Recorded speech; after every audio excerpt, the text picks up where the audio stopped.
আমি তোমাদের একটা সাধারণ শিষ্টাচার, সাধারণ একটা ভদ্রতা বুঝাই। ঠিক আছে? ম্যাডামের মাথা ব্যথা করতেছে, ঠিক আছে?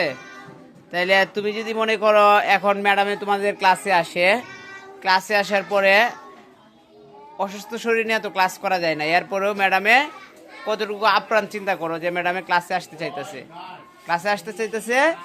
এখন যদি মনে করো যে তোমরা কথা বলো বা ম্যাডামকে যদি একের পর এক অভিযোগ দেও, ঠিক আছে, এটা কিন্তু তোমাদের ভদ্রতার অবক্ষয় হবে। বুঝতে পারছো? মানে এটা ভদ্রতা হবে না, ভদ্র ব্যবহার হবে না এটা কখনোই। সুতরাং যদি মনে করো ম্যাডাম একটু শান্তি করে বসে থাকতে চাই, তাহলে আর ডাকাডাকি করবা না, মনে থাকবো?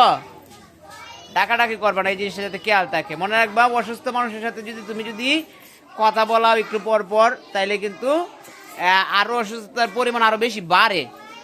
ঠিক আছে? এটা শুধুমাত্র ম্যাডাম না, তো বাড়িতে যদি তোমার মনে করো মা বাবা বা ভাই বোন দাদা দাদি যাদের সাথে এরকমটা হয়, সবার সাথেই মনে করো এই সাধারণ শিষ্টাচারটা বজায় রাখতে হবে। ঠিক আছে? যদি বুঝো কখনো কোনো মানুষ একটু অসুস্থতা অনুভব করতেছে, তাহলে সেই মানুষটাকে বিরক্তি করা যাবে না। এটা হচ্ছে তোমার সাধারণ ভদ্রতা। মনে দেখবো কি বলছি? এই ভদ্রতাটুকু যদি না বোঝা যায়, তাহলে এর নাম শিক্ষা না, কখনো এটাকে শিক্ষা বলা যাবে না। মনে থাকবে তো?